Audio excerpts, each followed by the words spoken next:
Welcome, everyone. Today we're going to be talking about validators and serializers in Django ORM.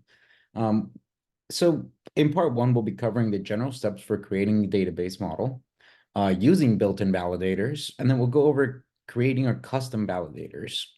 After that, we'll cover how to create tests for our models. And in part two, we'll talk about serializers. We're going to be utilizing I want to call it an extension called DRF, which stands for Django Rest Frameworks.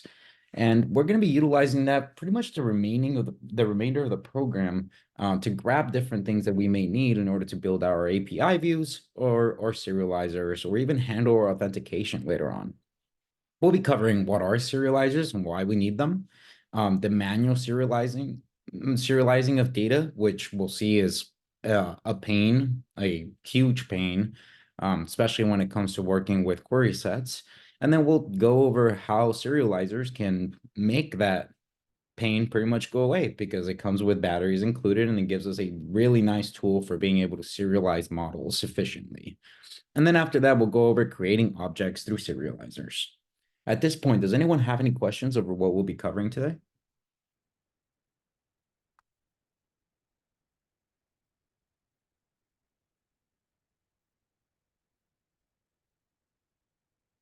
All right, if there are no questions, let's go ahead and move into our slideshow. So Django ORM Validators. So here we're going to be talking about the steps for creating a model. So step one, which is what we did yesterday, was we created a model.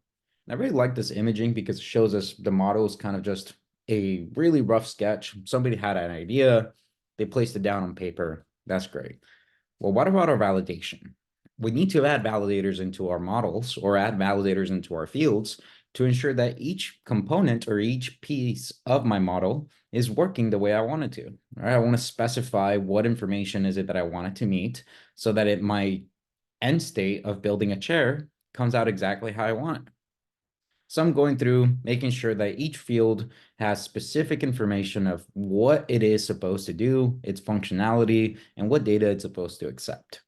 So that's my validating fields, which we did not cover yesterday. We did cover the making migrations, which is essentially turning this into a blueprint, right? Maybe we're telling these machines how it is that they're going to build this chair. That's the part where we make migrations. And migrate is actually creating the chair into our database. Well, the final step of this entire process is ensuring that we create tests for our models. All right. So here's the 4 steps. We create a model, we validate fields, we make migrations and migrate into our database, and then we test our models. So here we go, creating a model. We've gone over how we create a model, but there's a couple of things that we should be asking ourselves when we go and create models. So what is this model representing? How will it look in my database? And what fields does this model need to work the way I intended to? Well, that's where validators come in. So we haven't fully touched yet, but it's important we understand why and how we include validators, not only the built-in ones that come with Django, but also the ones that we could create on our own. We could specify maximum and minimum lengths, not only for strings or text fields. We could also specify for such things as positive or positive integer fields. We could specify a min value for anything that has to do with negative fields, or pretty much we could alter this to meet any sort of criteria that it is that we need it to meet. At this point, does anyone have any questions over anything that I've covered up to this point?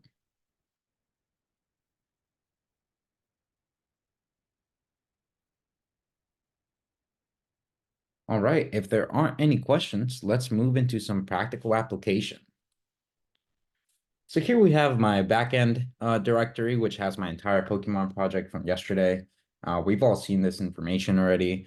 But currently what I'm going to do is I'm going to take my Pokemon app, my model of Pokemon, to the next level, right?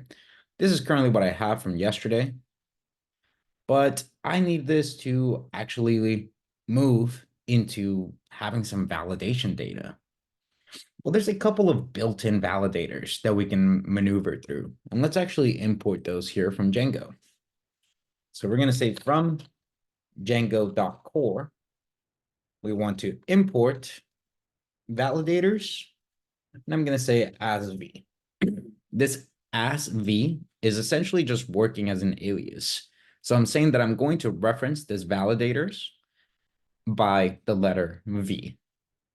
I can name this whatever I want. It doesn't have to be any sort of specific naming convention. The only reason why I'm using v is because I know that that is going to be my validators. So let's try to take a look at validators here. And let's see what they have to offer.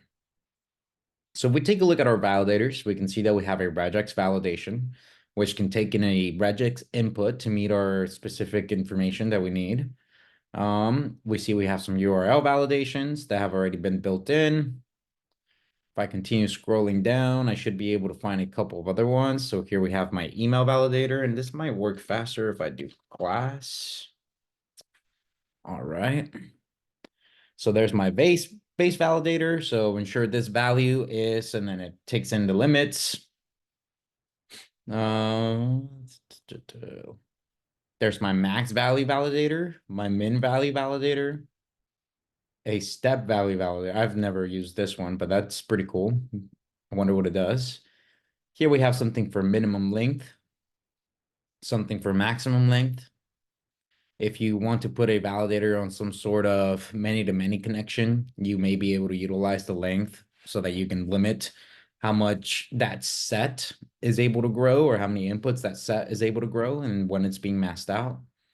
Here we have a decimal validation, a file extension. Prohibit null characters. That's interesting. And then we're back to our regex validator. So there we just saw the different validators that Django comes built in that it can offer to us. And some of those already belong to some fields, right? We don't necessarily have to explicitly say them. For example, this positive integer validator may already have some validators within it. Or sorry, this positive integer field may already have some validators within it. If we take a look at the positive integer field, I wonder if I will see it here. Okay, it doesn't seem like I'll see it here. Let me check out if it will be in there. Here's my integer field.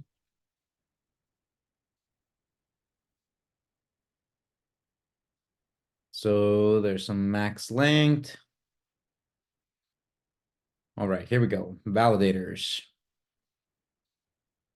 Super dot validators, of course.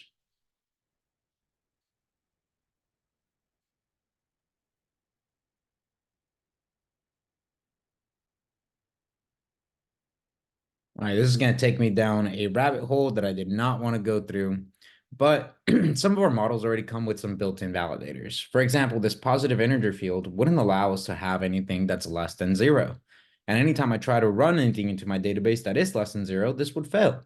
It would throw an error saying, hey, I can't do this because it's not meeting the actual validation that has to meet here. Our char field has a max length validation being activated, right? It's able to accept null values. It's able to accept blank values right now, but it knows that it can't accept anything longer than 50 characters. So it has a max length validator.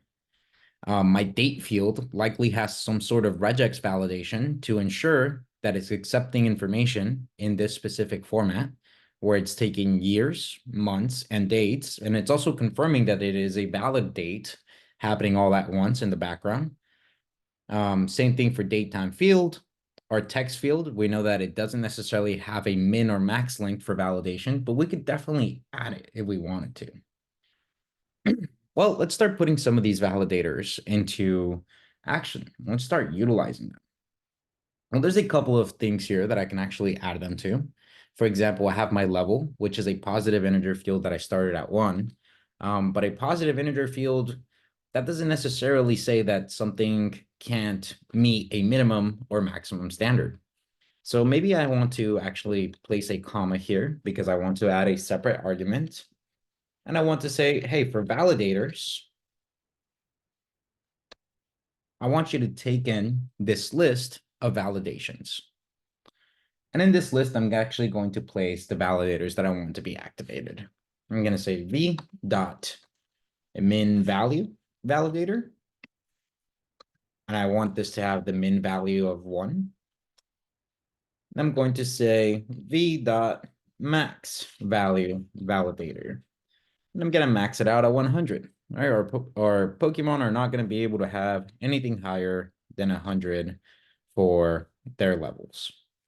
So we could see I did a little bit of formatting here. All right. Once this field gets a little too long, I just simply indented it. We can see where the parentheses end, and it's taking all the arguments inside of it. So there's my minimum and maximum validation. I could change this to 5 if I really wanted to, but we know that we could definitely catch Pokemon that are at a specific level. We could change it if we wanted to, but that means we'd have to change our default value. But for now, this is all the data validation that I want. Let's see, where else could I throw some things? Maybe my description. Maybe I want my description to have a specific number of characters inside of it and a maximum number of characters because I don't want my description to get, too crazy. So here we have 1, 2, 3, 4, 5, 6, 7. So now I know unknown is going to be my minimum. So again, I'll call the validators argument or parameter, and I'll set it to v.maxLength validator, which I said I didn't want any more than 150 characters. And then a v.minLength validator, in which case I only want it to take in 7. And you could take a look at these validators as well. You could see what kind of information or parameters they're willing to take in. Here we can see what happens. So it's running comparing self A and B. So B being what it is that you passed into it, and A being the argument that's trying to being entered by the data. And then here we have a clean method, which we'll go over here later on as far as what that does or when it's being activated. Oh, hello. Go ahead, Yams. I wanted to ask if the validators overwrite the built-in constraints, or they just assume whichever is the least, the one that's more constraining. Yeah, One overwrite the other. fantastic. Yeah, that's a great question. So Jan's question is, when I add validators, does my validators overwrite the other? So for example, we have this name field up here, right, where I have set the maximum length to 50. Well, if I added a validator and I say that the max length validator now can take in 100, well, am I overriding the max length here? I'm not actually. It's going to go ahead and take whichever one is the smallest. So these two fields here are completely separate from one another, right? This is an actual attribute of the class char field, and validators is an attribute of the class char field. Validators being a list, or sorry, validators, I believe it's an attribute that's set to a tuple. So when you pass in this argument in here, all of everything that you're running inside of this of these parentheses or this list will get turned into a tuple, and it'll get set in stone once it is created inside of your database or it's created inside your migrations. Now in your char field, they have their separate attribute called max length. And they have a function within the, or not a function, I apologize, a method that belongs to the char field class that will validate the data against the attribute of max length. So they're completely independent from one another. They wouldn't overwrite. What they would actually do is it would throw a failure from the max length and it would choose whichever one is most restrictive. Does that answer your question? Yeah, it's like shortcutting. Exactly. All right. Awesome. So now we've added a couple of validations into our model. But what happens if I try to do something like running a specific what happens if I try to make migrations or migrate this information into my database? Well, let's try to see what Python does when I run make migrations. So I'm going to go ahead and, oh, I'm in the wrong directory. Let me go ahead and change into that.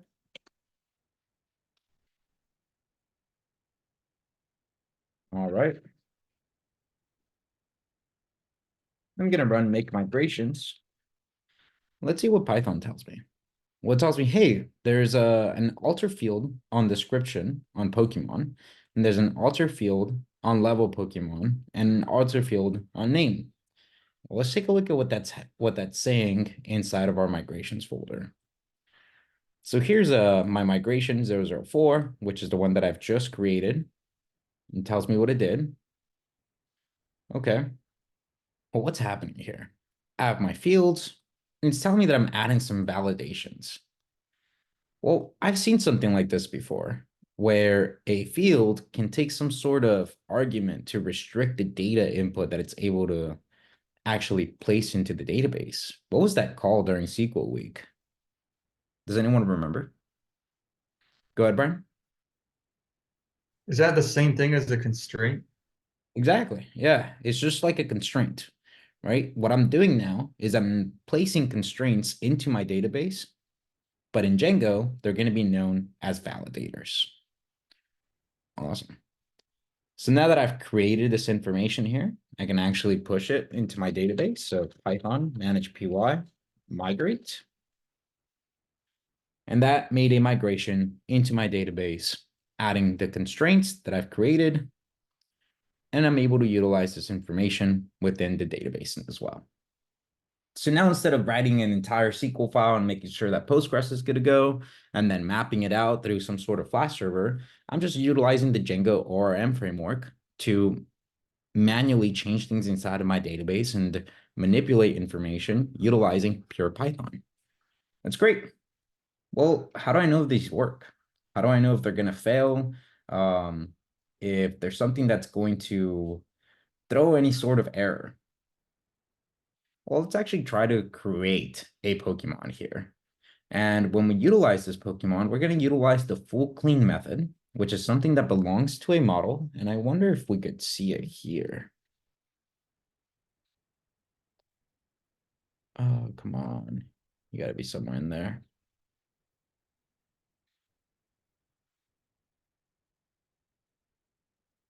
There you go. So here we can see the full clean method, and it tells me what it does. It's going to call the clean fields, clean, and the validate unique methods. And it's also going to check all of my validation constraints on the model. If any of these trigger, because these are all separate functions with separate validation errors that they can encounter, if any of these raise an error, then the full clean method will raise a validation error where it will tell me what the error looks like inside of some sort of error message. Awesome. Well, that's great to know. Now I know that my information works. Let's try to break our program. Let's try to see what happens if I try to create a Pokemon and then run the full clean method and see if that Pokemon actually gets created into my database. Well, I'm going to enter the Python shell. So I'm going to say Python manage py shell. So there's my Django Python shell. From here, I can import my Pokemon. So from Pokemon app dot models import Pokemon. So now I have my Pokemon class, and I can go into creating a Pokemon. So let's go with Blastoise now. Let's say Blastoise, or actually let's go with Bulbasaur. I'm trying to keep us as close to the lecture notes as possible. So now we have Bulbasaur here. We're going to go ahead and create this Pokemon. So let's say Pokemon dot objects dot create. And here I'm going to start passing in some arguments. Well, I know that I have default for everything else. So I'm just going to go ahead and passing the name here of Bulbasaur. And then I'm going to purposely pass something that will throw an error during my validation constraints. So we can see here that my description has a minimum of 7 characters. Well, let's break it. Let's say description is equal to hello, which is 4 characters, 5 characters. That's embarrassing. And then let's go into level. And let's say that the level of my Bulbasaur is 125. So I'm going to run this. And when I run that line of code there, it doesn't throw an error, right? We don't get an error just yet. This information hasn't been created or it hasn't been placed into my database. It's currently in the staging format. Think about Git. When you git add and git commit, that's what's happening here. I've git added all of my information into a Pokemon instance that's named Bulbasaur. And now I want to make sure that this instance of Pokemon is actually valid before I send it into my database. Well, in order to do that, I'm going to trigger my full clean method. So I'm going to say Bulbasaur dot full clean. All right. So when I run full clean, I can see that I get an error in my console. So here it tells me that it's coming from Homebrew. That's because that's where I installed Python. It's inside of Django, database, my models, and base.py. All right. If I go digging through the entire Django module and I find all of these, I can probably find exactly where this line is coming from. But we can see that the raise validation error function has been triggered. We are raising validation errors. And here down below, it tells me what the validation errors are. Well, it tells me I have a validation error named for the attribute level. And it says, ensure this value is less than or equal to 100. Oh, if I look at my validations here, that is true. When I made my max value validator for a level, I set it to 100. So it knows that it can't allow for anything higher than 100. I also have a failure under the attribute description. It says, ensure this value has at least 7 characters. Ignite tells me it currently has 5. All right, great. Well, let's change that up. Let's say Bulbasaur dot description is equal to unknown, which will throw me into my 7 characters. And now let's say Bulbasaur dot level is equal to, I mean, I don't think anybody would have a level 100 Bulbasaur, so let's go with 20. So that then runs. And finally, let's go ahead and run our full clean method once again. Well, now when I run my full clean method, we can see that no errors were raised. Well, now it was able to run all of those different data validators that we showed before. It ran the clean fields, it ran clean, validate unique, and it checked any validation constraints that I added additionally. Well, now that none of this threw an error, we can see that none of it was set. My exception error was never sent up. Try self.clean fields. I didn't tell it to exclude anything. So if no errors were made, where did you go?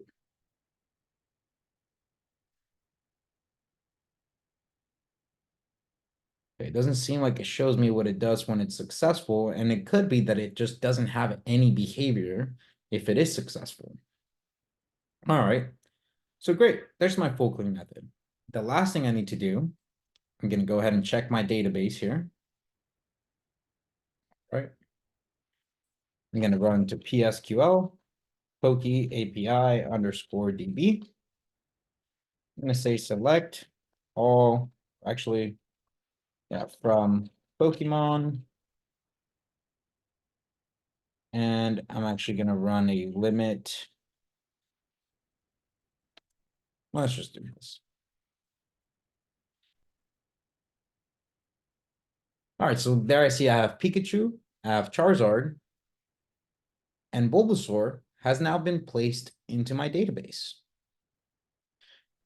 Bulbasaur was placed into my database, but it had improper data before. Right, and that's because I used the objects.create. That was my mistake, and I can see that I have that mistake also inside of the curriculum, so I'll need to change that. If you utilize objects.create, it's going to place it straight into your database. Instead of utilizing objects.create, create the instance the way we did yesterday, where we're just utilizing parentheses as if it was just OOP. Okay, so now that I know that information, well, I can run Bulbasaur. Oh, what just happened here? Let's run Bulbasaur dot save. And now if I run select all from Pokemon, I'm just gonna go ahead and run that where statement where ID is equal to 3. We can see that Bulbasaur was inserted with the level 20. It still has some default values, but its description now says unknown. All right. Again, where I made that mistake and the reason why the data was actually showing up is because when I created the Pokemon, I utilized objects.create rather than utilizing objects.create. Do it as if it was OP, where you would just call the Pokemon class with parentheses and place your arguments in there. That way it won't automatically get placed into the database until the .save method gets triggered. All right, does anyone have any questions regarding how we run into validation errors, how the full clean method works, and how data is actually being entered into our database? Go ahead, Nathan.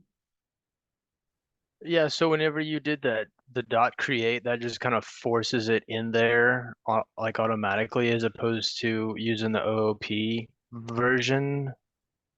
That's correct. When I utilize the objects.create, it will automatically or immediately insert it into my database. Does that answer your question, Nathan? Yeah, so it kind of bypasses all of your validation stuff. Right. Of Okay, cool. Thank you. course. Any other questions? I see Edge. Yeah, yeah, I got one. So does the full clean method, will that actually save the um like the object that you're pushing, if it passes all of the validation, will that save it to the database, or do you still have to do dot save after you do the full clean? Yeah, full clean won't actually save it into the database. What will save it into the database is the .save command. So Okay, so go ahead. I'm sorry. So would it be standard then to do like a conditional, and then you would do full clean, and if it passes, then you would do dot save? Yes, that's perfect. So you could do something like if Bulbasaur dot full clean then you could say Bulbasaur dot save. And I think I didn't indent it, but that would be the syntax that you would want to run for. Does that answer your question? Of Awesome. Yeah, that's perfect. Thank you, Francisco. course. Go ahead, Landon. Yeah, I had a question about like previously in the OOP when we were doing like getters and setters and we were putting constraints on the different data types that we're calling from our model or our classes essentially from the init method. Is Right. this just like an extrapolation of doing that just in a different manner, or do we need to do both? Or yeah, just kind of curious on that piece. Yeah, I would think of them more as setters, not getters, because we're not going to grab information in a specific way in this case, right? We could definitely create getters and setters for the model, but it's not necessary. Think of validators as constraints or setters for the data or the attributes that belong to the class. And as far as getters, they're not really going to come into play when it comes to the Django ORM. Does that answer your So question? yeah, so we don't need to do like both, like I would say like protection of the data. Like we don't need to do the protection with setters if we're doing it this way. Like if you have a front end where the data that you're inputting, it's not getting checked based on the setters, but it's getting checked based on the Django framework before it posts to the database. Like, is that overkill, or we need to do both for like a full application? Yeah, that's a great question. No, you would just stick to validators. It might be a little bit of overkill to try to do a setter and also validators, especially since they're likely going to be repeating the same data. Excellent. Thank you. All right, and I see a couple of questions here on the chat. I noticed in your file structure that you have a backend directory that is the parent of this Django project, and I don't think I saw your .vmv folder. Which level in our project directory do we need to create our virtual environment? From previous assignments, my .vmv was at the same level as my project/app directories. Yeah, that's an awesome question. So when it comes to your virtual environment, it doesn't have to be living anywhere near your project. My virtual environment is actually living one directory back. So currently here, if I go into the root of this folder, if I run ls, I can see that I only have my markdown readme file and my backend directory. But if I run ls on the previous directory, oh, sorry, ls-a on the previous directory, we can see that I have a couple of dot folders as well in there, including my virtual environment, which is .env, and a .getignore file, which is preventing this .env file from being tossed into GitHub. All right, I could have this living in a specific folder just saying virtual environments on my desktop, or maybe it's living at the root level. It doesn't really matter as long as you know where it's located and you can run the source commands to it. So for example, what I did to activate my virtual environment is I ran source back one directory. I went to .env/bin/activate, and that's how I activated my virtual environment. Does that answer your question, Edge? Yeah, it does. Thank you. Of course. Jose?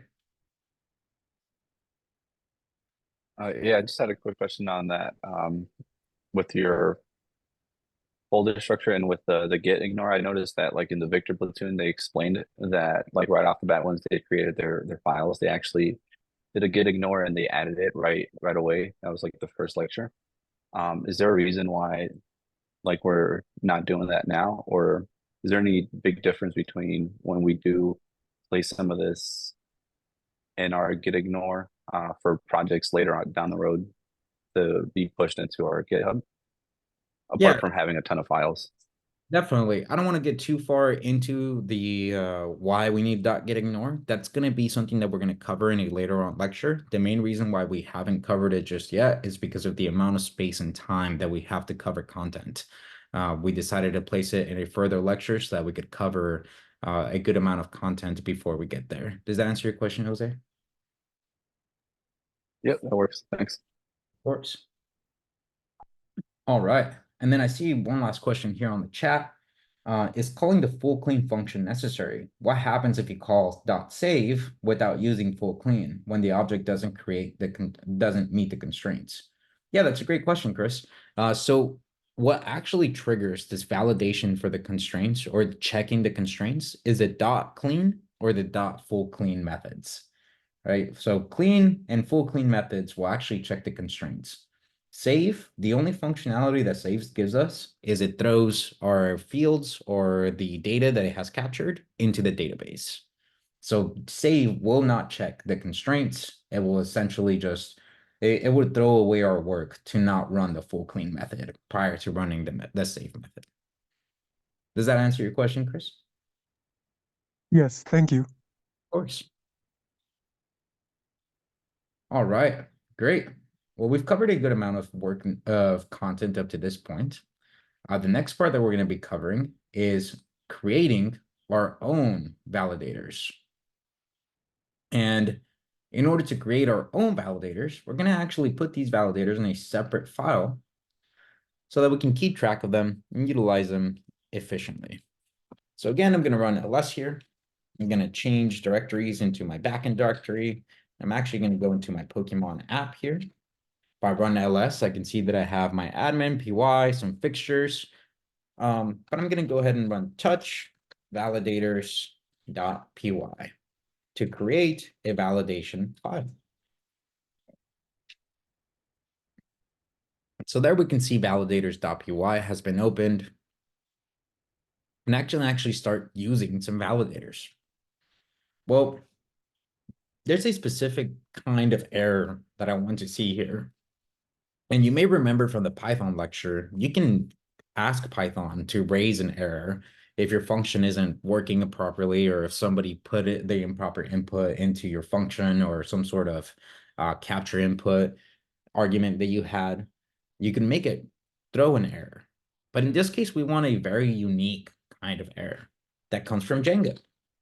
So again, rather than building these things from scratch, we can go into Django.core exceptions.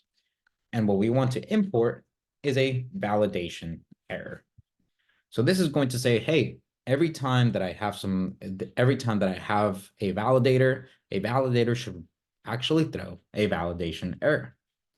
Well, how do I enforce this? Well, I'm going to actually create a validator for my model where I'm accepting all of the names in a specific format, right? And we've already gone over this when we were working inside of SQL.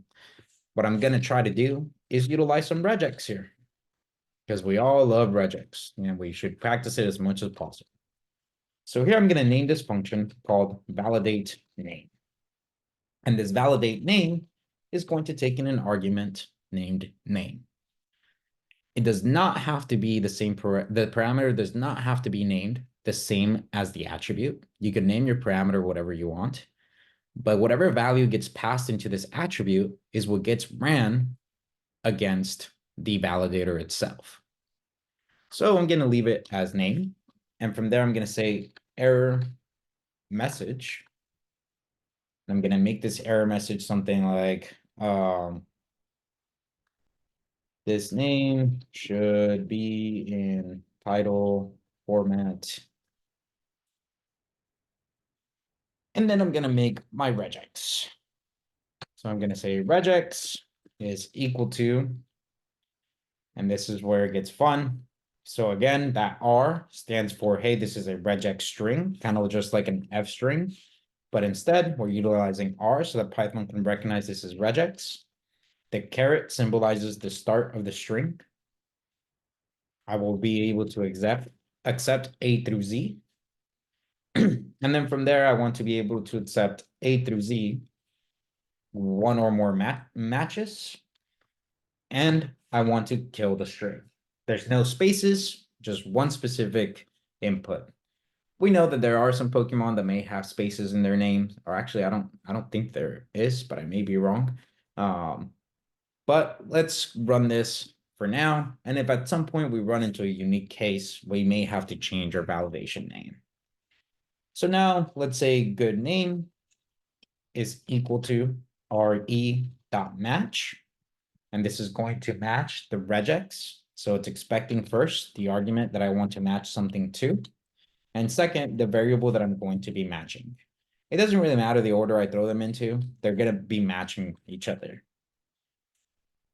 From there, I can run some conditions. So if good name, so that's going to return true or false. If that worked, I'm going to return, and actually make my life simple. If not good name, I wanted to return a validation error. I'm going to place in my error message in here. So that's the variable that I made that I made earlier, which is my error message. And then I could pass in something like parameters where I can specify, hey, this happened in the attribute name, and this is the current value that you passed in. So I could say current value, there it is, name. And if it doesn't, if this is actually true, then what I'm going to do is I'm just going to return the name variable back to Python. All right, so let's take a quick look at what's actually going on here. Oh, well, let me go ahead and say from .validators import. Interesting. Why isn't this recognizing validators? Did I spell it wrong? Validators. Nope, I spelled it right. Let's see.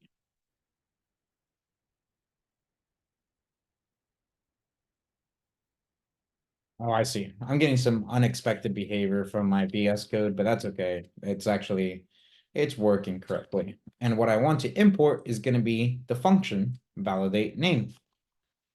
So validate name. So that's being imported from .validators. This unexpected behavior is happening from the select interpreter error that I'll have to fix later on. It's not a huge problem. Now I could run into my name, my validators, where I'm taking in that max length. Well, now I can also add my validate name.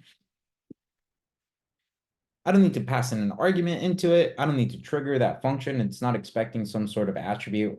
All it's expecting is that once I pass in data and it runs this validator's argument, or full clean runs this validator's argument, it's going to give validate name, whatever was placed into the field of name, that is then going to be ran against my regex.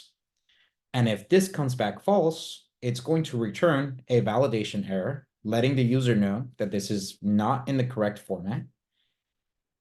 But if it comes back true, then it's just going to return that value and allow it to pass the validation. At this point, does anyone have any questions over how to create your own validation errors?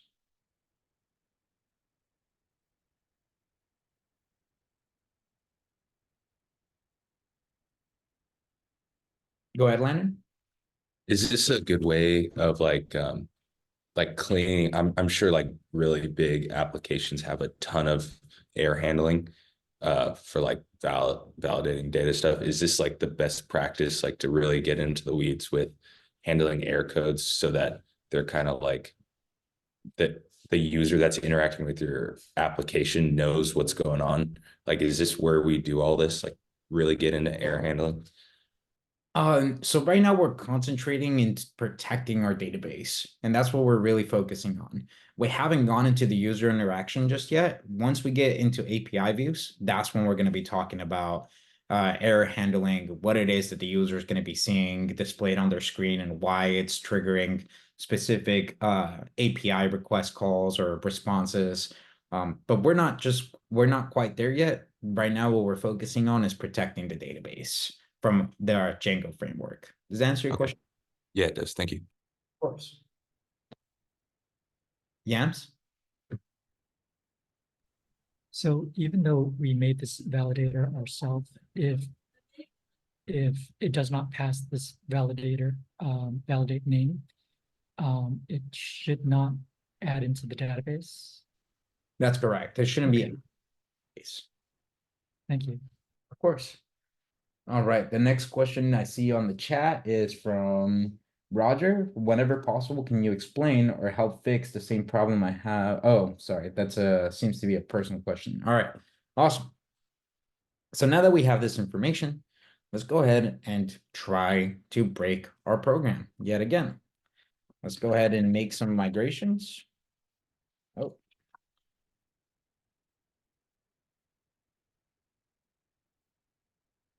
All right, we can see that one migration was added.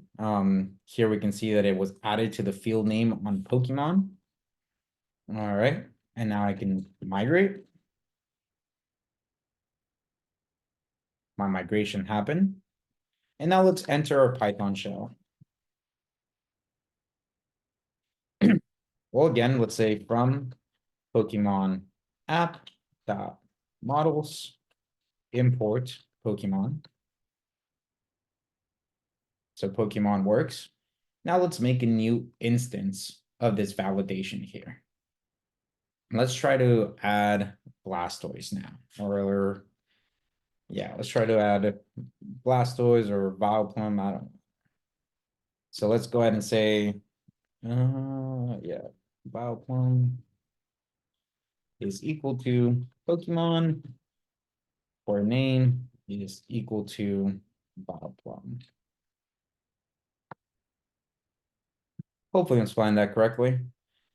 Well, when I run this shouldn't place it into my database unless I'm wrong about that as well, which hopefully I'm not. We're about to find out.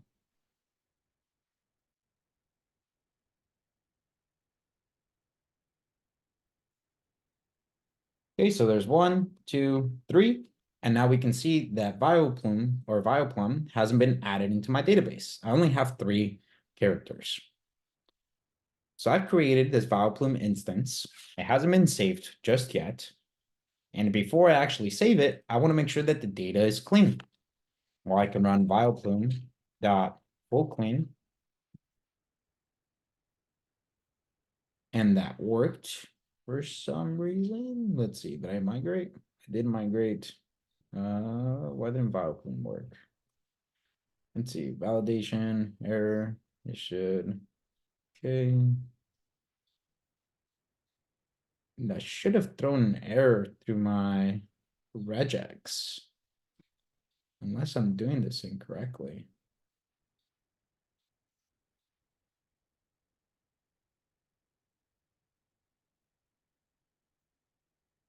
Go ahead, Yams. Do we have to explicitly write a console or what is it, print message here? In order to show it on the console? One more time, Yams. I apologize. Sorry, do we have to explicitly put like a print statement here for the error to display?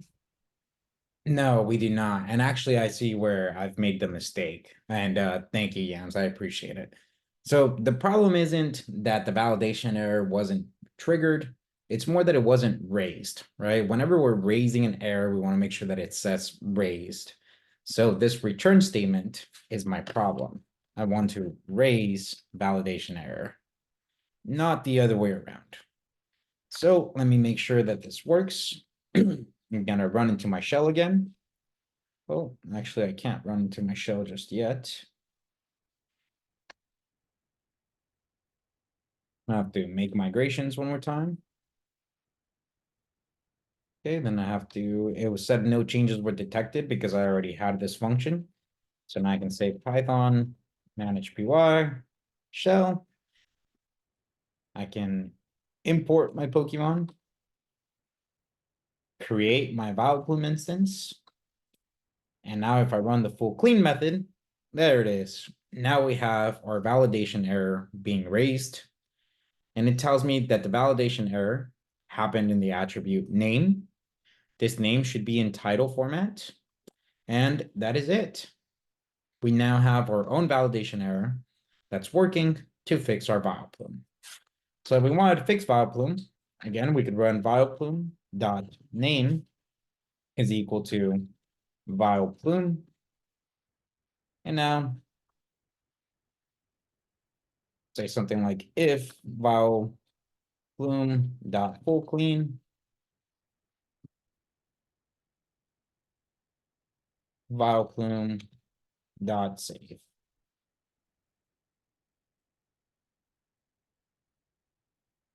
Okay, and that should have ran it into my database. Let's go ahead and run my select statement one more time. I can see Pikachu. I got Charizard. Oh, that's not working correctly.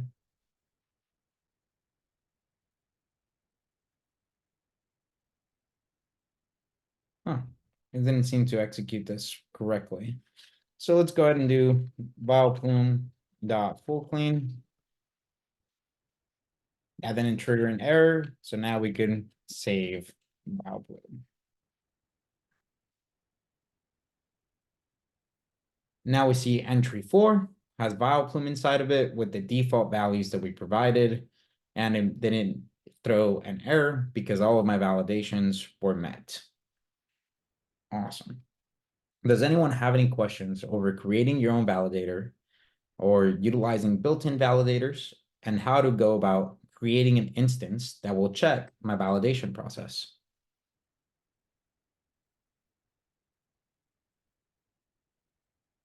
Go ahead, Natalie. Yeah, just a quick question. Where you put the raise validation error and then error message, what exactly is the error message that is being returned when it encounters an error? Yeah, definitely. So this error message here is actually referencing the variable that I have up above. So the error message that I'm returning is this name should be in title format. When the Got it. validation Okay. error was raised, it returned it for the correct attribute. So you can name that whatever, and you could not have one if you didn't want to, like stuff like that, or does it need to be an argument in there? Yeah, you could definitely throw it this way. I believe this should also work. I don't think you have to put an error message in there, but please try to include error messages since the error message is what will tell the developer or someone working with this validation error how to actually work. Yeah, so here we can see self message, and let me make sure. Oh, super.init. Let me run into exception here. Paste exception.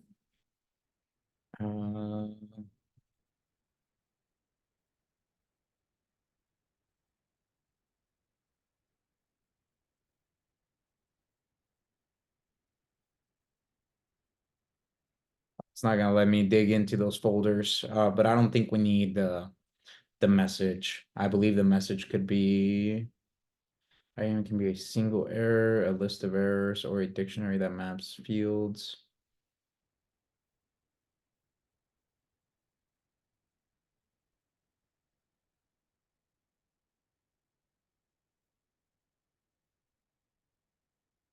It doesn't say anything about it not being none, so I'm gonna go ahead and say yes, that you could pass it without it being an actual message in there.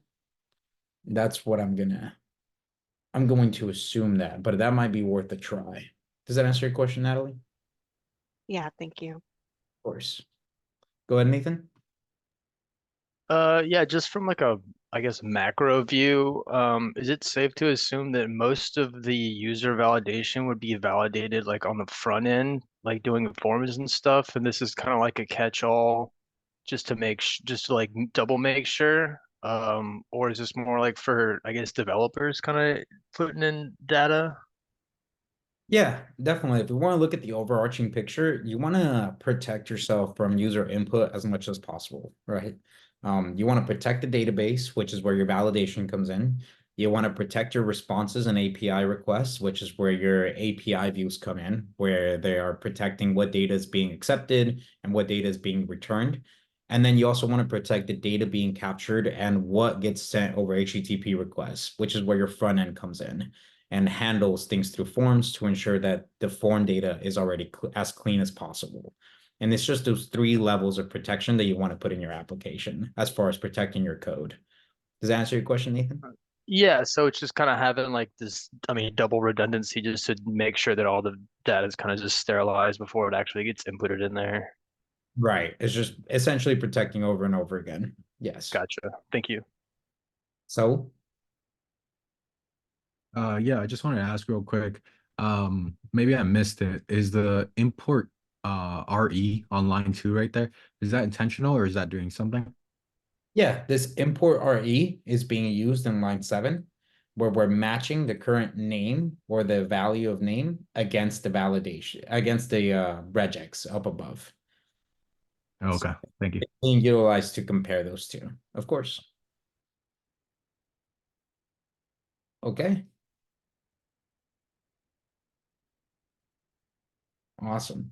If there aren't any questions, let's do a quick summary over what we've done up to this point.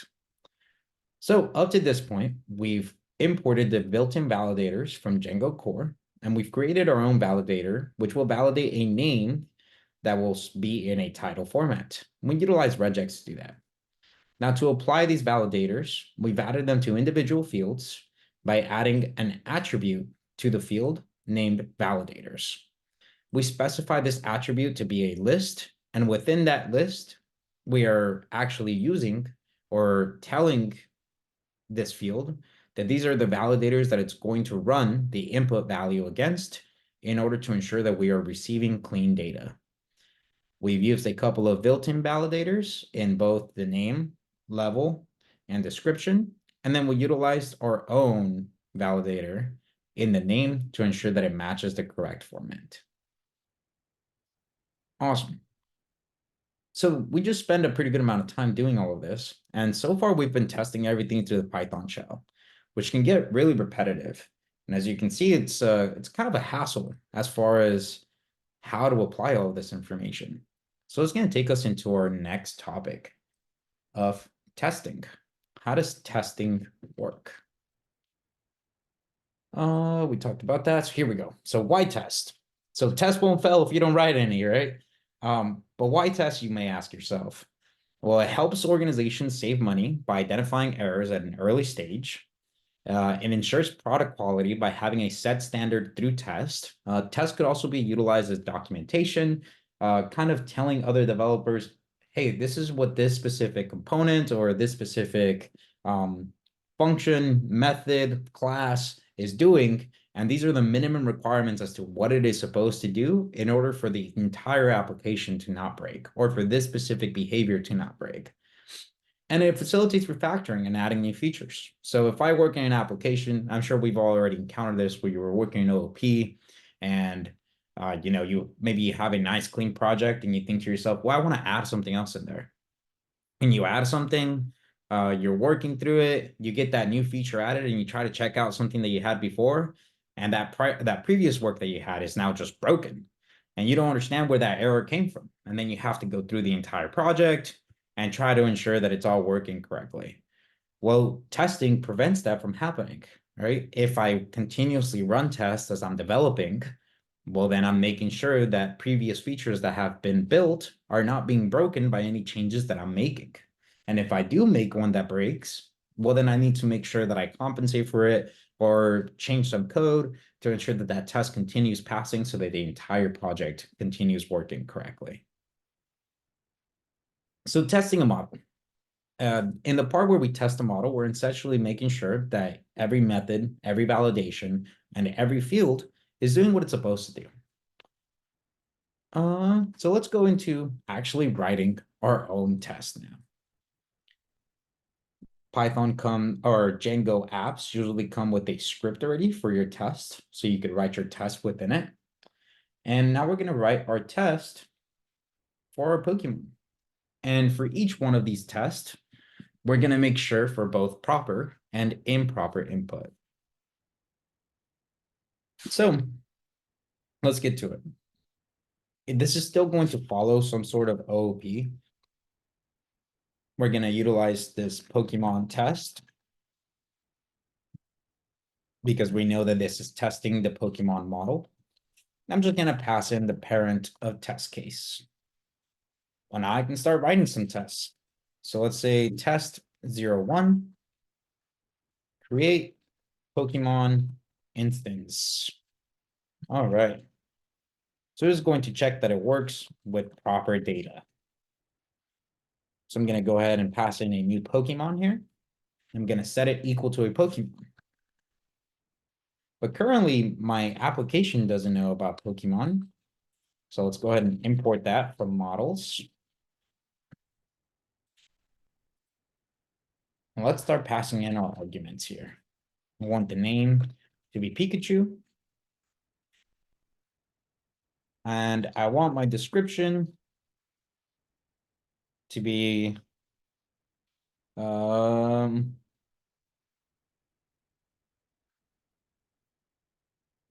a really good electric type, but gets a lot of hype. All right, so there's my Pokemon of Pikachu. When I can run a try block where I can say my new Pokemon needs to go through a full clean process, and this is going to ensure that this doesn't raise an error. And if it does, then I should self.assert is not none for a new Pokemon. Right? Because this is going to make an actual instance of the Pokemon class and it will return true. Well, now I'm going to run an exception, and this exception is going to check for a validation error.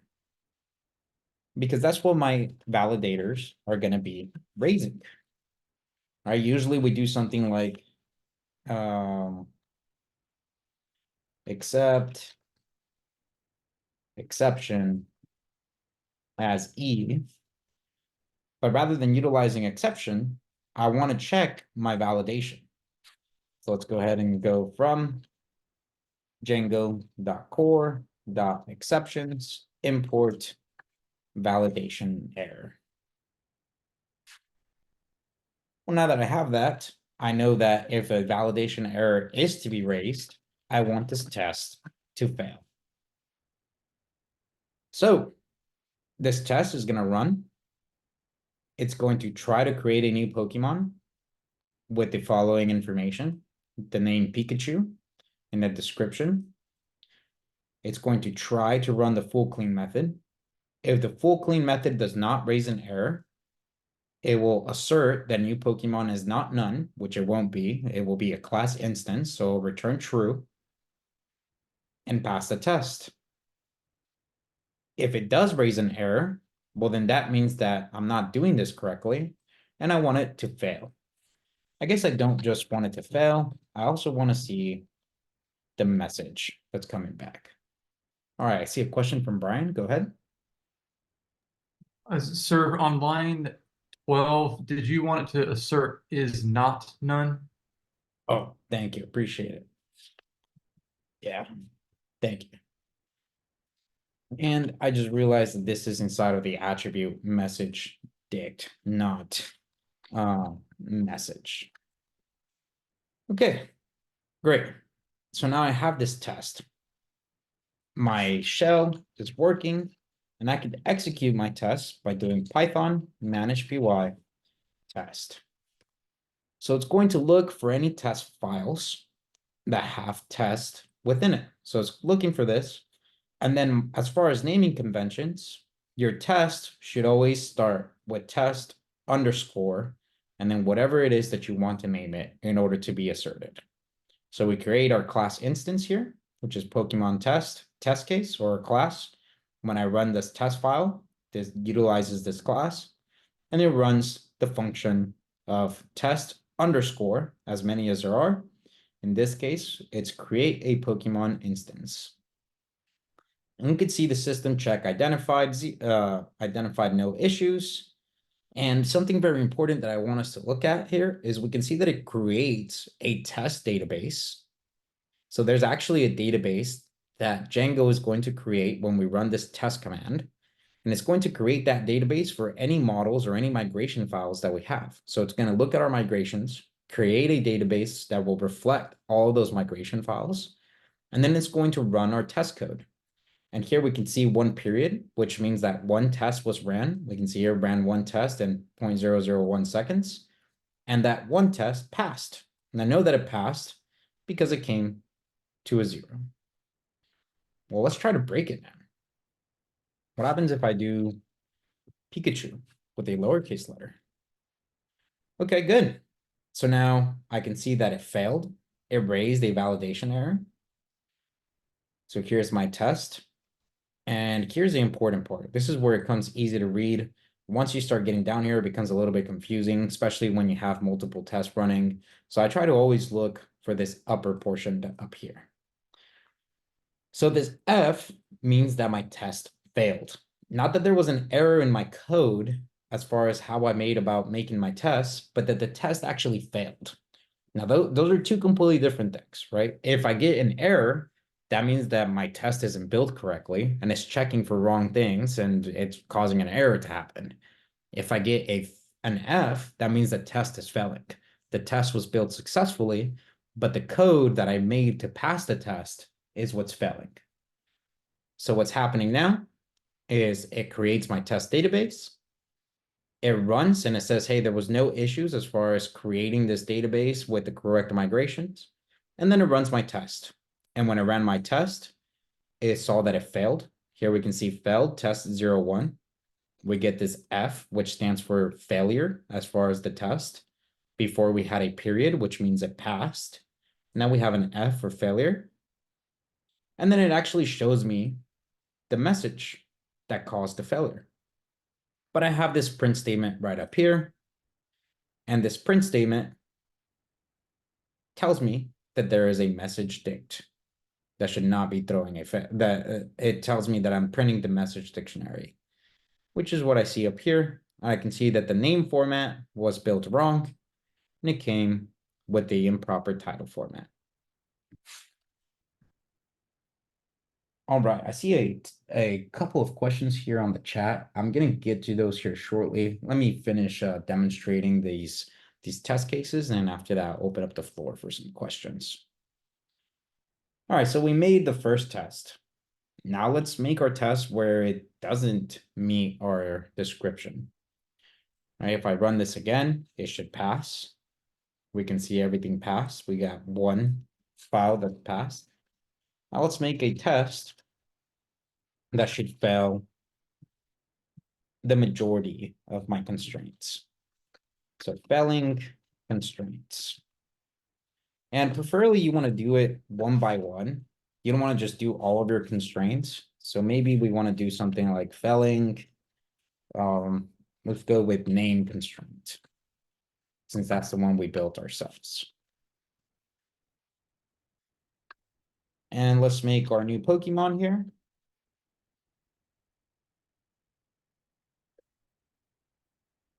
Where the attribute name is the only thing that we're going to pass in. I'm going to pass in Charizard there, all messed up as much as possible. And I'm going to try new Pokemon dot full clean. And if my full clean isn't triggered in this case, then I want to fail this test. Maybe I can print something like full clean did not trigger a failure for name. Okay, otherwise, I want to accept my validation error as E. And what I want to do is that I want to assert that the correct error message is being displayed in my dictionary. So I'm going to go ahead and say, well, self dot assert in. And what I'm going, oh, I apologize. I could do assert true. And here, what I'm going to do is I'm going to check that message. So I'm going to go over to my validators. Here's my message. So this name should be in title format. Is in E dot message dictionary at the key of name. Let's actually print E dot message date. All right. So now test 02 is going to create an instance of Pokemon with a Pokemon named Charizard that has the name completely messed up. From there, it's going to try to run the full clean method. The full clean method should raise an error. So if it doesn't raise an error, I want it to fail. And this is going to tell me that the full clean method did not trigger a failure for a name. Now I'm going to run an exception on my validation error if this succeeds, right? It should raise a validation error. I'm going to print my validation message, which we can see here that what I'm going to get is the attribute name with the message. This name should be in title format. And then I'm going to assert that that's actually what's happening, that I'm getting this name should be in title format inside of the E message dict for the key of name. Well, let's run this test. So we can see that both tests passed. That's why I have 2 periods. But I also have this dictionary. And that's happening for my print statement right up here. So print E.message dict, it's saying that there is a dictionary with a key of name that has a list of this name should be in title format. And that's why I could do the in argument, because I'm checking if this string is within this list. All right. And that is it regarding test. We wrote one that would test proper input, and we wrote one that would check our validation constraint for name and ensure that it failed. We would want to create tests for each validation constraint to ensure that all of my constraints are working correctly. And we would want to create a test to ensure that all positive input is working correctly. It does get a little bit repetitive at times, but it helps us ensure that later on, as we continue working on our application, we never break it. Does anyone have any questions about how to test your models and how to test your validation errors?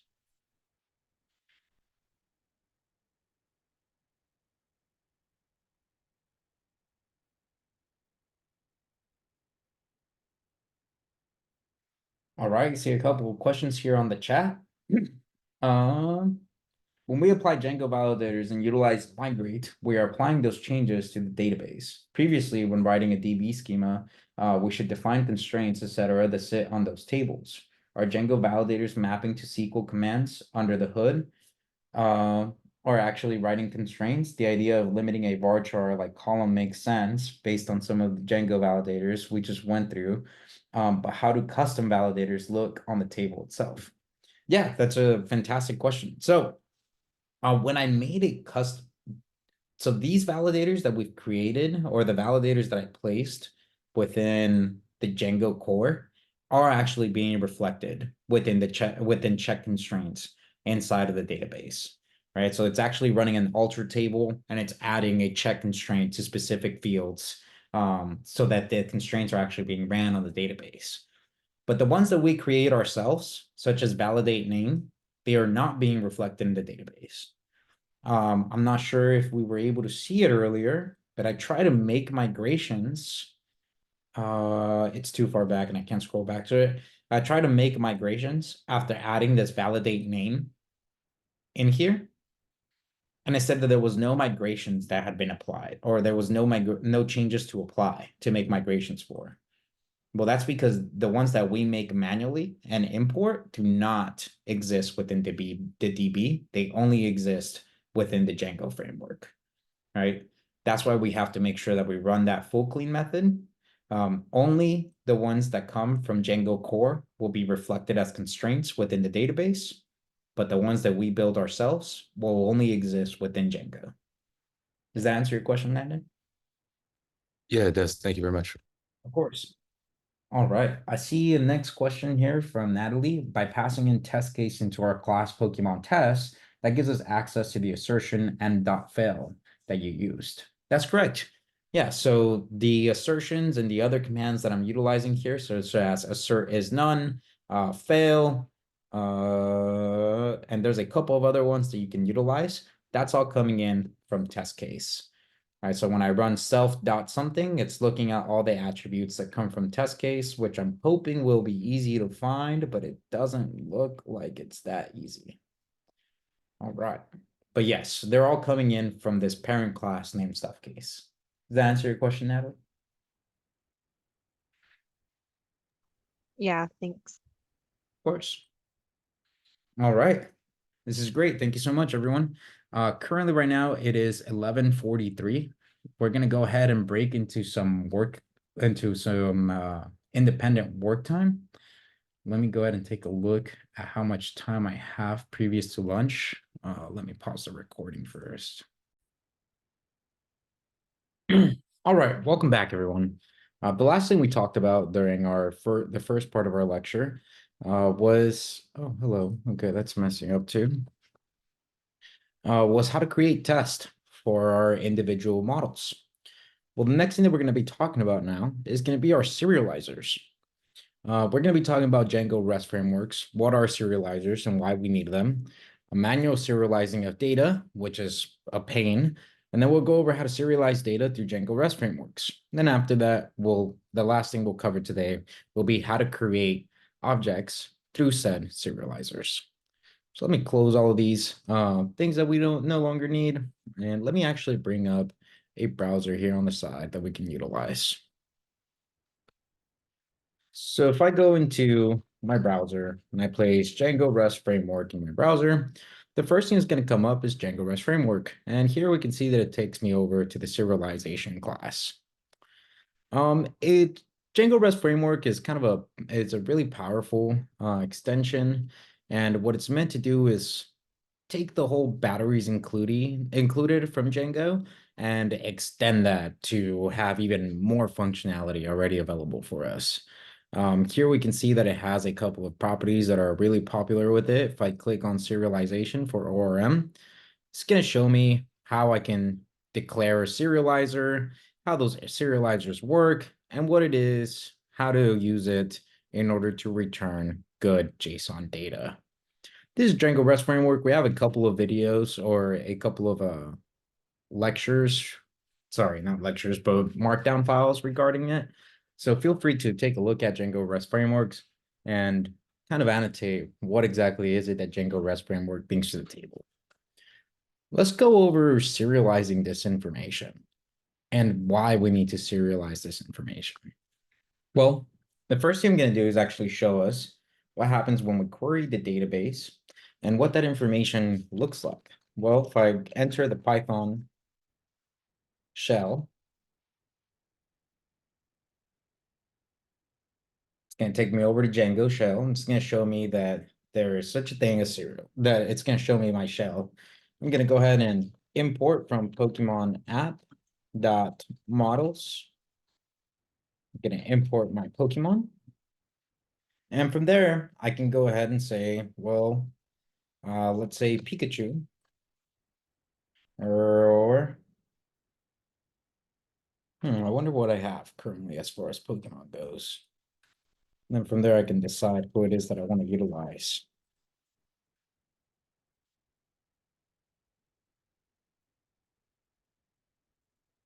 Okay, so I see I have Pikachu, Charizard, Bulbasaur, and Platoon. So let's go ahead and grab Bulbasaur. Let's say that I want to grab Bulbasaur from my database. And the way I want to do that is I want to query the database through Pokemon.objects.get, where ID is equal to 3. Well, now let's print out Bulbasaur. Let's see what that returns. Well, it gives me this thing in arrow brackets, which shows me that it's a query set, or it's a query data type. Then it shows me that it has Bulbasaur is yet to be caught. Let's run the type on Bulbasaur. And the type operator shows me that it's a class that belongs to a model named Pokemon. Okay, well, that's great.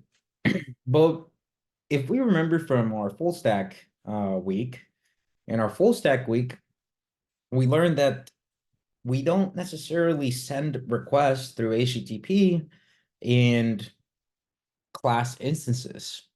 Instead, we utilize something like JSON data. And we typically want to utilize anything in JSON to be sent through HTTP requests. Sometimes you could utilize YAML files, XML, but the point is that the problem here is that my data isn't structured correctly. Sure, I could do something like build out a dictionary myself where I can say the key of Pokemon name is the same as Pokemon.name. But that's not necessarily the outcome that we want to build out here. We actually want to create something that will serialize the data for Blastoise. And we want the data of Blastoise to be serialized in a way that I can use it both in Python and in JSON. So let's go about importing the serialize method that comes built in with Django. So I'm going to say from Django.core.serializers import serialize.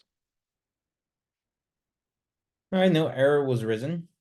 And now I'm going to say serial Blastoise, or sorry, Bulbasaur is going to be equal to serialize. And the serialize function takes in an argument or 2 parameters. One being the format that you want your data serialized to. In this case, I want JSON. And 2, the list of attributes that you would like to serialize. Well, it's just 1, but I still have to place it within a list. So I'm going to serialize Bulbasaur. When I run this, we can see that it doesn't return an error. Let's see what value was stored within serial Bulbasaur. Well, now serial Bulbasaur returns a list, and within that list, I have an object. This is a JSON object with the key of model. It shows me the model that it belongs to, the key of PK 3, and then the fields that come along with that. Well, that looks pretty familiar to something else I have in here. It looks exactly like my JSON data, right?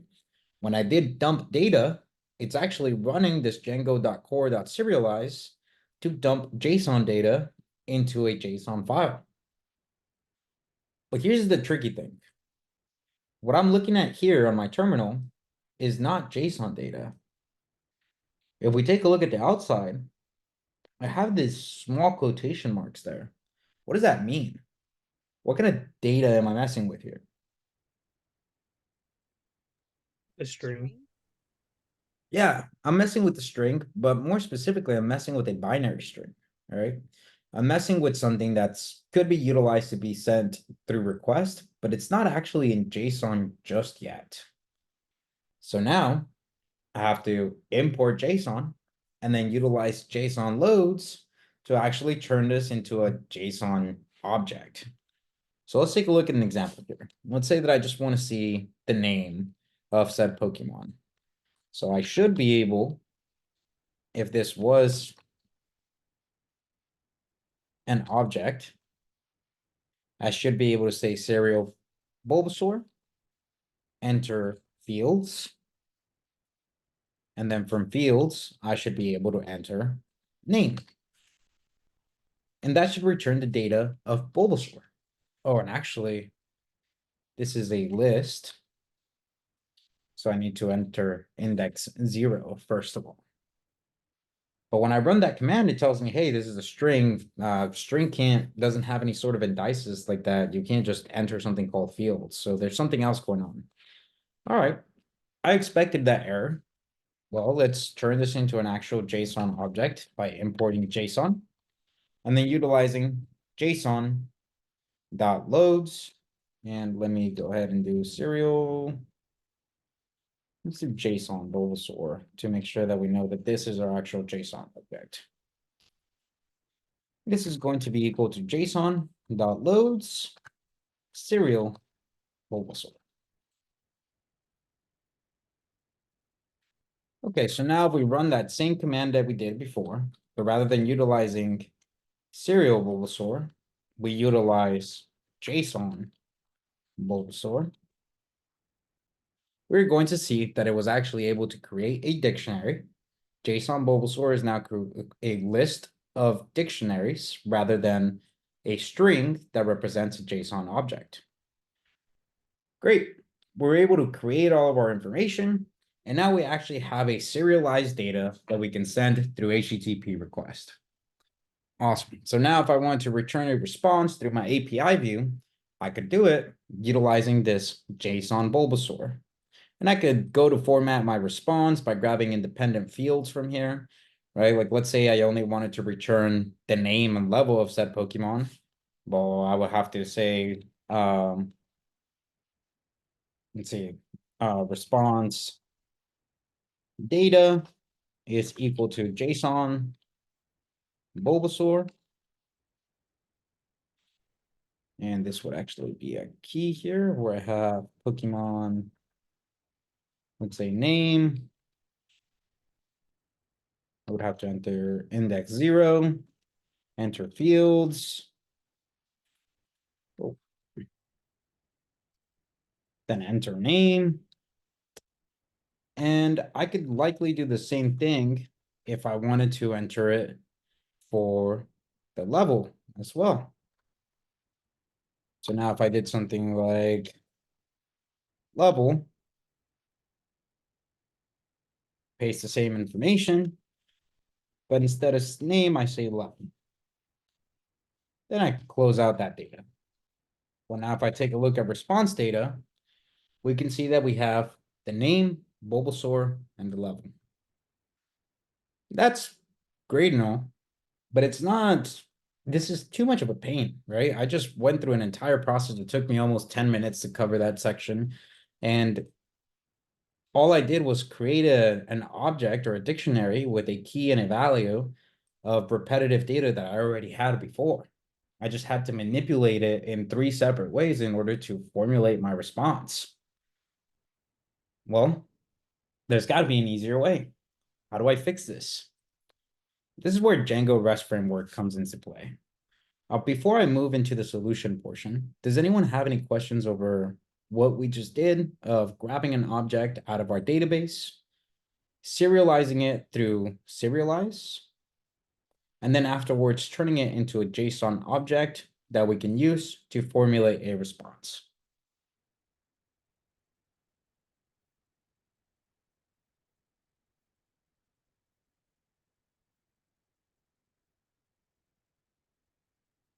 Go ahead, Jens. So you imported that serializer here in the shell.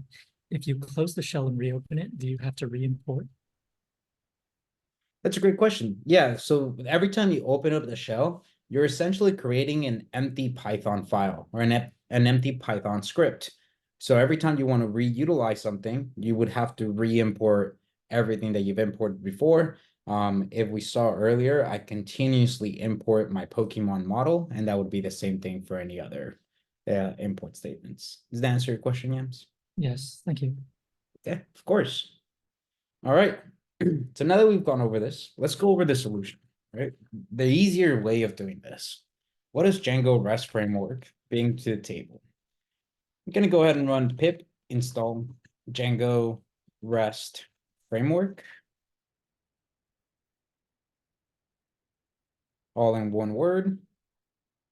Our requirement already satisfied. That's a problem because they shouldn't be satisfied. Let me see what happens here when I run pip freeze.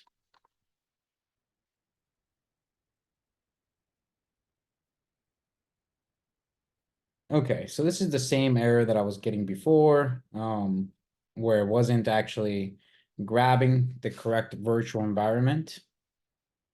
So let me go ahead and deactivate. And let me activate this again.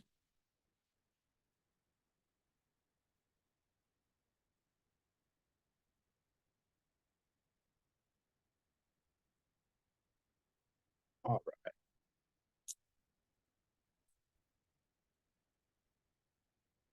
Yep, it's not being able to recognize the correct virtual environment through my editor. I believe that has to do with my extension here, or what it is using as my interpreter. I'm not going to go too much in depth on how to fix that. Instead, I'm just going to go ahead and remove that virtual environment and then run my installments again. So I'm going to deactivate one more time. I'm going to remove that virtual environment. And then I'm going to create it again.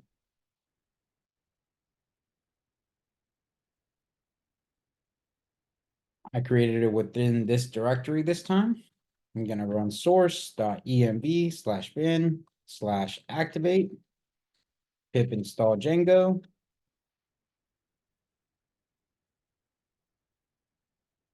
Pip install psychopg binary. All right, and then I'll pip install Django Rest Framework. All right, and there it is. So now I can run pip freeze requirements.txt. We can see I have sgrf, Django, Django Rest Framework, and psychopg. Okay, good. So I only have the information needed to be able to run my project with the new addition of Django Rest Frameworks. Well, Django Rest Frameworks, if you look at the setup process during the documentation, it needs to connect to your application or your project. Well, in order to connect to your project, we have to go to settings and let our installed apps know that it can also utilize information from rest_framework. And that will give us the ability to interact with Django Rest Frameworks and the different things that Django Rest Frameworks has to offer. All right. So I've just installed Django Rest Framework through pip install, and I've added Rest Framework into my installed apps. Now let's go into actually utilizing Rest Framework to make my life easier. I'm going to go ahead and create a new file inside of Pokemon app named serializers.py. I'm going to open that file up.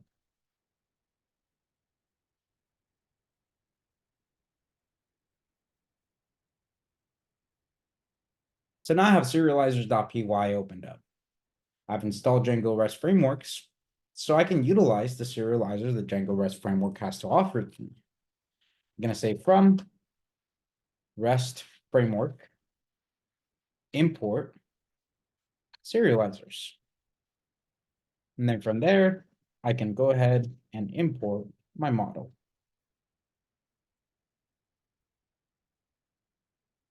All right, so now I have my models, which is Pokemon, and my serializer. Now let's go into creating a serializer that will serialize my Pokemon anytime I need to grab data from the database. So now let's say class Pokemon serializer. It's going to inherit from the serializers.model serializer class. And there's a couple of different ways we could do this. We could do from Rest Framework serializers import model serializer. That way we could just cut out that extra import and we could just do with model serializer. And this class is just going to receive a subclass, which is a class meta. This class meta is essentially a sense of directions that this model serializer is going to use to know its purpose, know what it is that it's supposed to do, return, and just directions that we can give this model serializer on how we want our data to be serialized. So let's go through that process.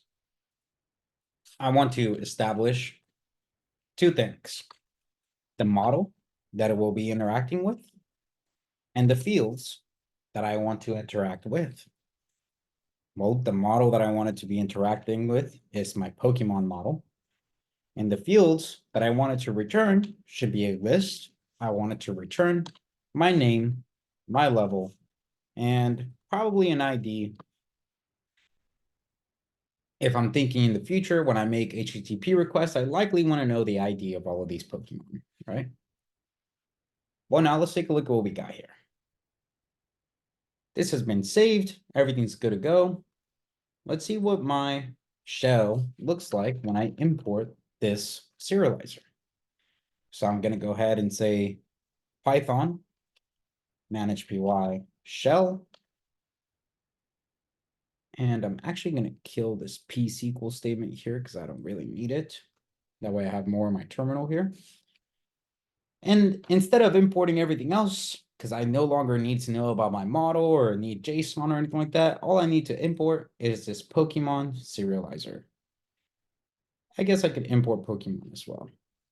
So I'm going to say from Pokemon app.serializers, I want to import Pokemon serializer and the model Pokemon. Great. I have this information now. Let's go ahead and grab Pikachu one more time. So I'm going to say Pikachu is equal to Pokemon.objects.get, where the ID is equal to 1. If I run Pikachu in my terminal, we can see my class instance of a query, which shows me Pikachu has been captured, which is just my dunder method. Well, now, how do I serialize it? Or how do I go about getting the correct data from it so that I don't have to go through all those hoops of doing JSON and importing serializer and just doing things more difficult than what I really need to do them? Well, that's where my Pokemon serializer is going to come in. I'm going to say serial Pikachu is equal to Pokemon serializer. And I'm just going to give it the argument of Pikachu. And that's it. Well, what happens when I take a look at serial Pikachu? Well, if I take a look at serial Pikachu, we can see that it tells me, hey, this is a Pokemon serializer. Currently, the data that I have refers to the Pokemon Pikachu. Here's the dunder method, or the representation method that I'm currently tracking on it. I'm supposed to tell you about its ID. This ID will be read-only, meaning it can't be manipulated through the serializer. I can tell you about the name. The name is a max length of 50, and I have a function under validators for validating its name. And then I can see that I have a level, where the integer field is defaulted to 1. The max value is 100, min value is 1, and required is false, meaning that I don't need it in order to create an instance. That's awesome, but this isn't exactly what I needed, right? I still want the remaining of the information. How do I grab each one of these fields from this serializer? Well, I can just say serial Pikachu dot data, which is an attribute that belongs to the model serializer. Well, now when I run this, I get a dictionary that shows me the field of ID, its corresponding value, the field of name with its corresponding value, and the field of level with its corresponding value. So I just utilize a serializer to grab a query out of my database, serialize that information, and then grab a JSON object or an object that I can work with to send through HTTP request or Python by just utilizing the .data attribute. Does anyone have any questions over how to create a model serializer, specify the fields to work with, and how to actually serialize an actual query set instance?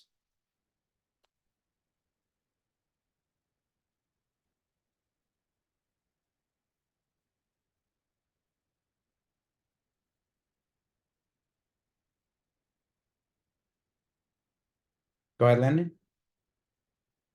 If you have so if you're serving up JSON data to a web page and say a user, and it's not like a one-to-one relationship in the data that you're pulling from the Postgres, is there a way to like have a serializer pull in multiple tables to craft that JSON return? Yeah, there definitely is. We're going to be covering that when we go over associations. I believe that's tomorrow.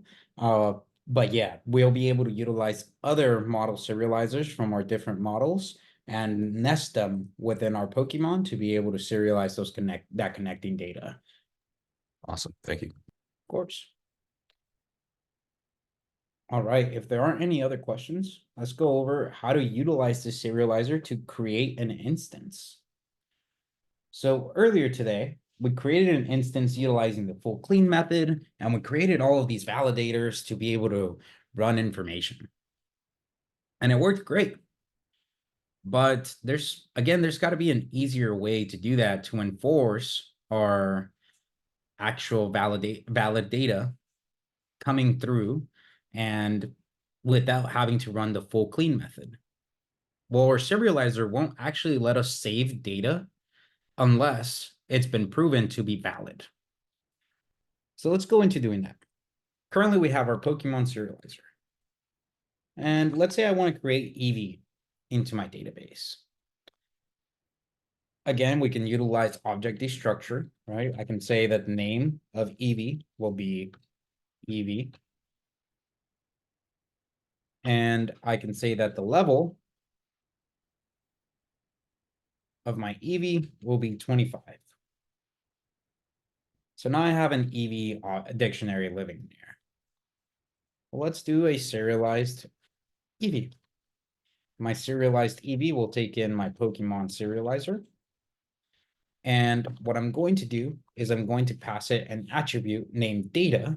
It's saying this is not an instance that already lives inside of my database. This is something new. I want you to make sure that the information within this dictionary named Eevee is valid. Okay, so I run that.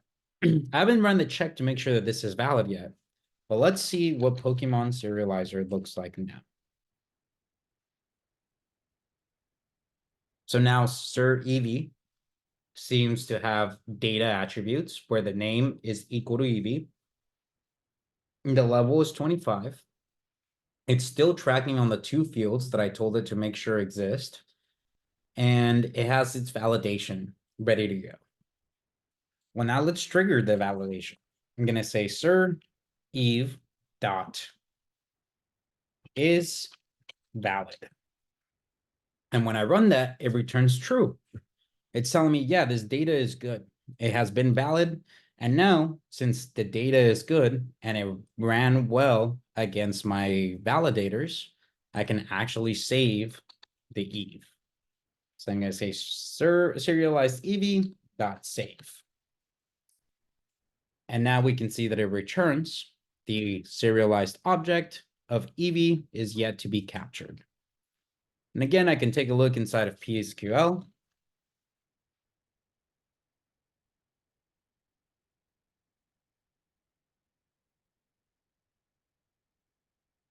And we can see that ev is my 5th entry inside of my database with the name ev and the level 25. So now instead of doing the whole is valid concept, I can utilize the serializer to ensure that my data is proper, that it runs against validation, and that it's not being saved into my database until this method is valid, comes back true. Does anyone have any questions regarding how to create an instance of a model utilizing serializers?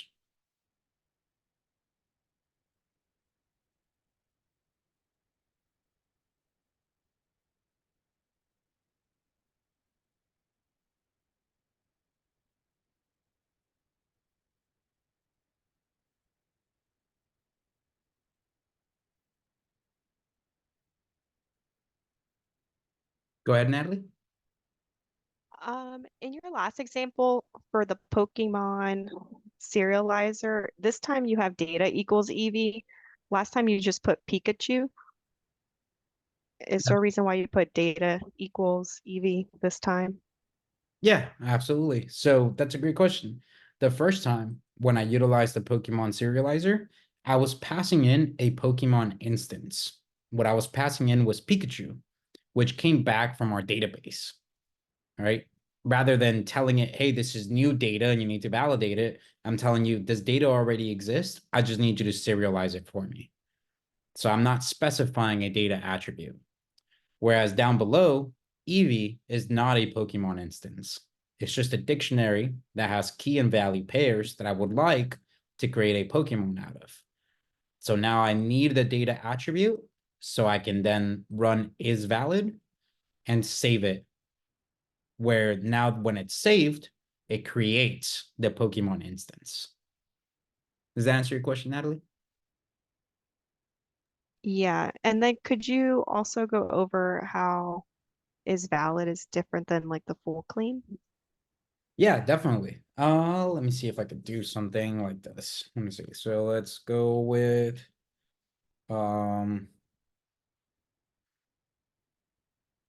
I'm gonna go ahead and create another Pokemon here quickly. So I'm gonna say Poliwag is equal to a dictionary where the name is Poliwag. And the level is -12. Or let's just say 120. So there's my Poliwag. And I want to make sure that that is a serialized data, right? When I'm going to say serial, Poliwag is equal to Pokemon serializer. And then I'm going to pass in the data attribute, naming Poliwag.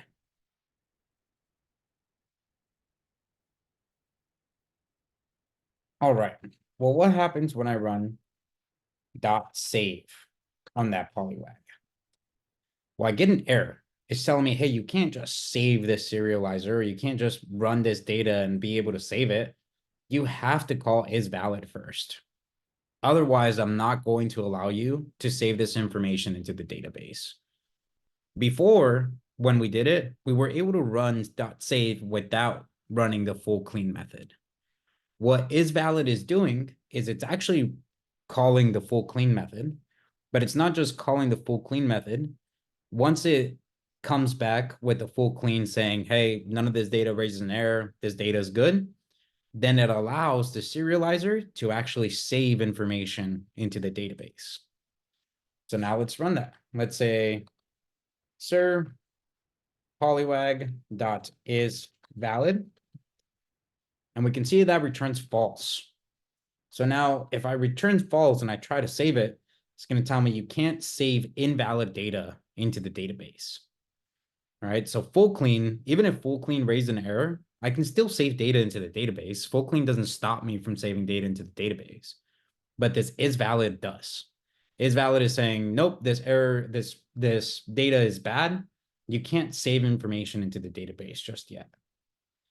All right, so let's go into serpoll.name. It tells me this object has no attribute named name. So we'll have to utilize this whole serializer process again. So here we have polywag at the key of name should be equal to polywag. And here we have polywag with the key of level should be equal to 20. Now let's go ahead and say serialize polywag is equal to Pokemon serializer, where the data is equal to polywag. Run that. And now let's say dot is valid. Well, now it comes back as true. This is valid data. It didn't trigger any of my validation errors. So now I can go ahead and save it into my database and create a Pokemon instance. Does that answer your question, Natalie? Yeah, so is valid, is that inherently tied with the serializer then? It is, yes. Okay. Valid. Thank you. Of course. Go ahead, Jens. Going off of that last thing that you said is valid is going off the serializer. So if we skipped over something in fields, like there were a few other things that did have validators before, but we're not adding them into fields in line 7. Like we have description, if it had validators in description, that is valid would skip it all altogether. No, so one, the fields is triggering this specific information, right? But in models, you can see that in models, I have a default value of unknown, and unknown meets my minimum value validator, right? If my validator included, or my serializer included description, and description didn't meet that minimum, or I tried to do it with some sort of invalid data, then it would get triggered. Same thing as far as the values that I'm not including in that serializer. If I'm not including description, but I didn't have a default value for description, it would throw an error. It would all fail by default because there's no default setting. Exactly. So in Okay. order for this to run, or for fields to be missing from here, they need to have a default value that would meet the validation requirement. Okay. That's a great So point. so it's not that they're getting skipped over, it's just they weren't including them in Exactly. here for the serializer. Okay. Yeah. Awesome. All right. Go ahead, so. Yeah, so maybe I just missed it a little bit. What was the difference between when you called polywag and assigned it a name, a level, with square brackets, and then a little bit above you called it in with a curly bracket? What's the difference between those two? Yeah, so they're still the same dictionary and they're still the same object. The difference came as far as the values that were stored inside of them. So the original dictionary for polywag had data that would violate my validation data. And all I did was utilize the same dictionary, but I changed the values to have a title format for the name and have a valid level that would fall between 1 and 100. So you could do it either way. It doesn't have to be one or the other. You could do it with curly brackets or with square brackets separately. So what I'm doing here, you're saying what am I doing here, essentially? Oh, I was saying that either way works as long as the data is correct, right? So if you could still do it with the curly brackets all in one line, as long as the data is correct. Yeah, that's correct. So as long as the dictionary that's being passed into this data attribute is correct, that's all that matters. Cool. Thank you. Of course. All right. Awesome. So now that we covered that information, let's talk about how we can serialize more than one object, right? Because so far we've been serializing just one thing from Pokemon. Well, what happens if I have a list? So let's say all Pokemon is equal to Pokemon.objects.all. Well, if I run all Pokemon, we can see that that is a list of each one of my Pokemon objects within my database. And it comes back as a query set. Great. Well, let's say serialized all Pokemon. It's equal to Pokemon serializer. And I'm just simply going to pass in all Pokemon.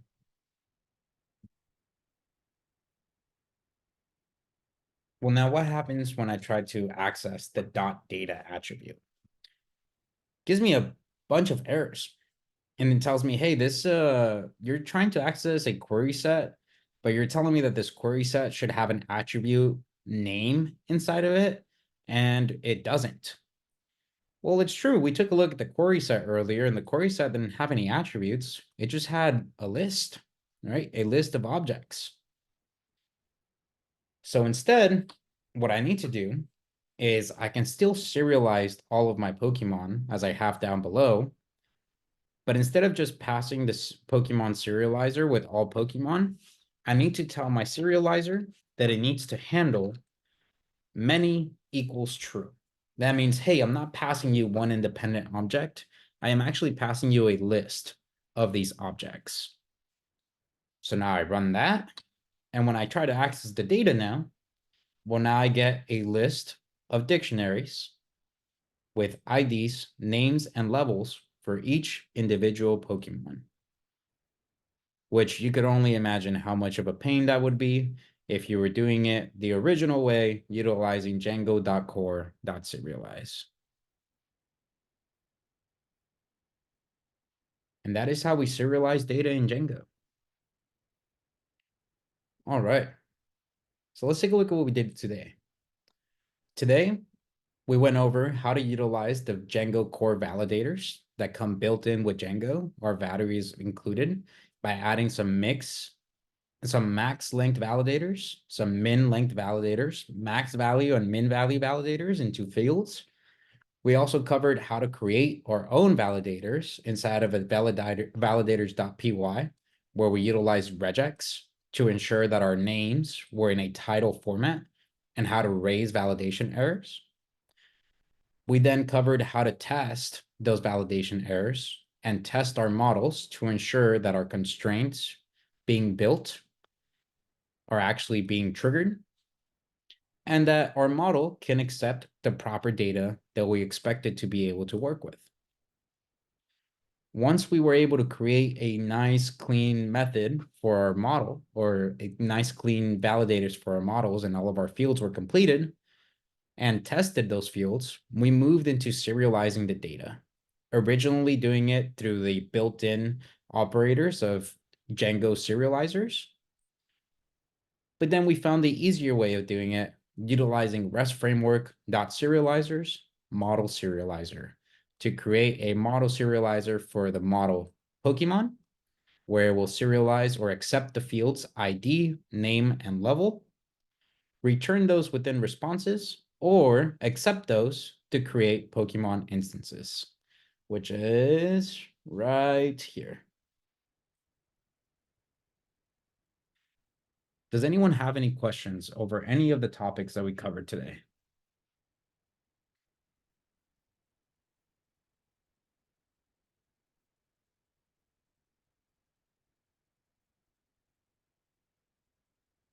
All right. Doesn't seem like anyone has any questions. Thank you so much, everyone. Let me go ahead and stop the recording.